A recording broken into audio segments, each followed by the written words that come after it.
Welcome to Kenton's videos. Enjoy the video. In this video, I will compare Excel versus big-size data tools. Excel remains a powerful and widely used spreadsheet application, perfect for many daily tasks.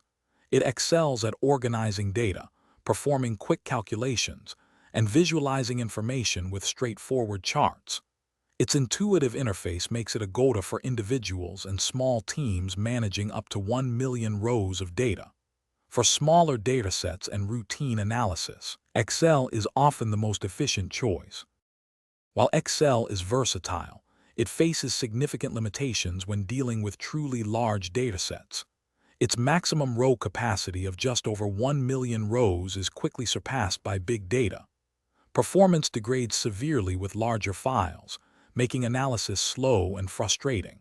Furthermore, Excel lacks the robust features needed for complex data processing, advanced analytics, and secure, concurrent collaboration on massive information stores. For big-size data, specialized tools are essential. Platforms like Hadoop, Spark, and cloud data warehouses are built to manage and process petabytes of information.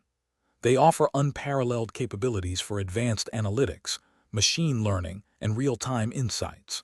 These tools provide scalable infrastructure, robust security, and distributed computing power, enabling organizations to derive deep value from truly massive and complex datasets.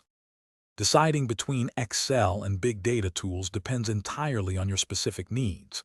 If you're working with smaller datasets, performing basic calculations, or need a quick visual, Excel is your best friend. However, for datasets exceeding a few 100,000 rows, requiring advanced analytics, or demanding enterprise-level security and collaboration, big data platforms are the clear choice. Always assess your data volume and analytical complexity. Thanks for watching. Consider subscribing if we helped you.